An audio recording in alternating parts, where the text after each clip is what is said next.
Olá, me chamo Raquel e hoje eu irei comentar com vocês um pouco sobre um trabalho que foi desenvolvido pelo Daniel, por mim, em colaboração com os doutores Márcio e professora Edenir Rodrigues Pereira Filho. Esse trabalho foi publicado no JAS o ano passado e é intitulado Proposição de um material de referência de lixo eletrônico, parte 1. Preparo de amostras, caracterização e avaliação quimiométrica. A parte 2 será comentada pelo meu colega Daniel no próximo vídeo. Bem, antes eu gostaria de pedir para você, caso não seja inscrito, para que se inscreva no canal. Bem, nós selecionamos as placas de circuito impresso porque elas estão presentes na maioria dos produtos eletrônicos. Então, elas são, portanto, uma fração significativa de lixo eletrônico. Por isso, nós selecionamos essa amostra para a proposição do material de referência de lixo eletrônico. Então, nós angariamos aí pouco mais de 4 quilos de placas de circuito impresso. Essas placas foram manualmente desmontadas, né? Separados os componentes manualmente. Posteriormente, esse material foi previamente triturado, passou por um moinho de martelo, posteriormente por um moinho de facas, um moinho de copo vibratório e após essa cominuição, o material foi homogeneizado em um homogeneizador do tipo Y e obteve-se, portanto, uma amostra, né, amostras de placas de circuito impresso com tamanhos de partícula menor que 228 micrômetros.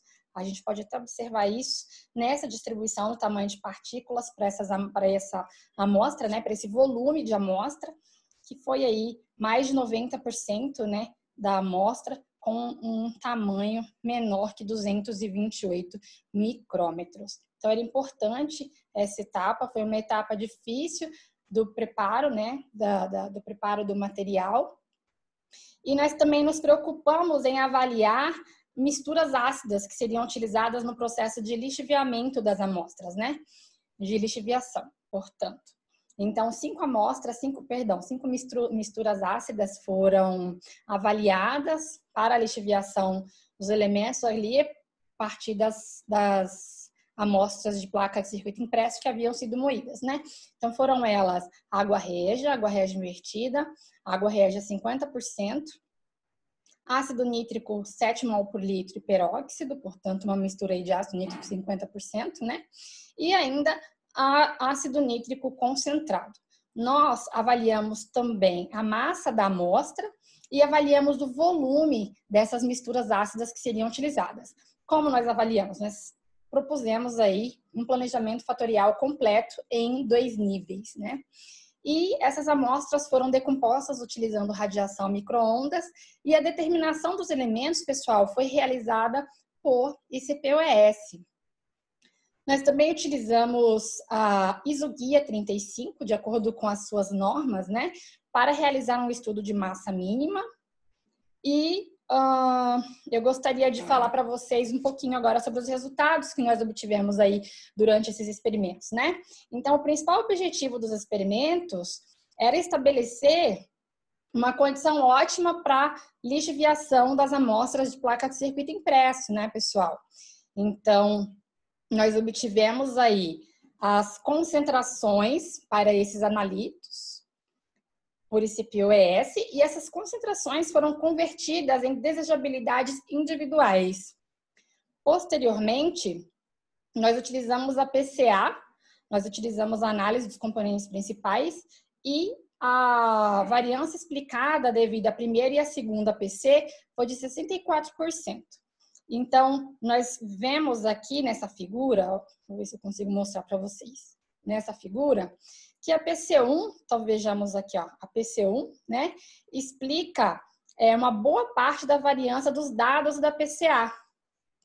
E os experimentos também foram separados de acordo com as concentrações mais elevadas para esses analitos. Então, nós podemos observar aqui nesses quadrante, né? Então, como a gente pode observar, o uso da água régia diluída, que é caracterizada pelos círculos em vermelho aqui, nos levou aí a obter scores maiores na PC1 e, portanto, a melhor condição a melhor condição para a análise, na verdade, para o preparo de amostra, né, para a posterior determinação elementar.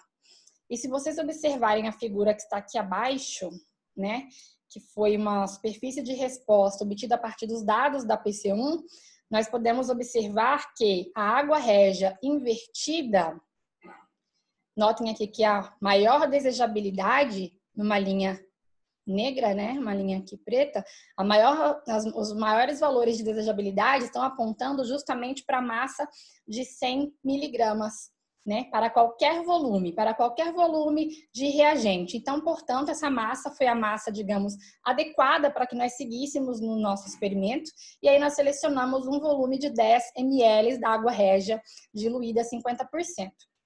Então, tendo em vista essas condições, né, nós, ou seja, considerando o volume no caso do reagente, por exemplo, e considerando qual mistura ácida seria mais adequada, nós utilizamos a isoguia 35, né, após os experimentos, para verificar se havia diferença estatística entre o estudo de massa, como vocês podem ver, que foi de 100 miligramas, 300 e 500 miligramas. E nós observamos aqui que com um intervalo de 95% de confiança para arsênio, ouro, bário, cobre, ferro, chumbo e estanho, não houve diferença estatística observada entre os resultados para esses elementos. Então, considerando as condições de 100 miligramas, portanto, que foi a condição, inclusive, que nós vimos no planejamento experimental como sendo também a condição ótima, então nós utilizamos essa massa mínima, o volume de 10 ml e a mistura ácida de água régia, 50%, para análise de uma triplicata, né, das amostras que foi escolhida aleatoriamente. Então, essa triplicata de amostra foi analisada com base nessas condições e a determinação elementar foi feita por ICP-OS. Nós avaliamos a exatidão, nesse caso, por meio de estudos de adição e recuperação, e também nós comparamos esses resultados com os resultados obtidos por análise por ativação neutrônica experimental.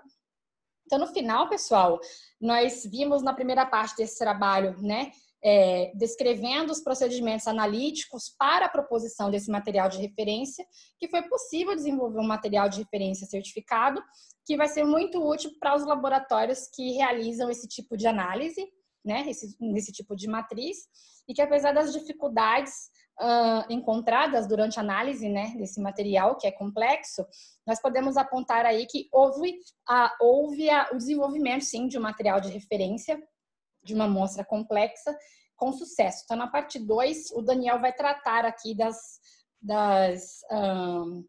determinação das incertezas e também falar um pouquinho sobre o ensaio colaborativo que nós fizemos. Eu espero que esse vídeo possa ter sido útil para você. Se sim, você pode dar o seu like e foi um prazer poder falar um pouco sobre os trabalhos que a gente desenvolve aqui no Grupo de Análise Instrumental Aplicada. Até a próxima, pessoal!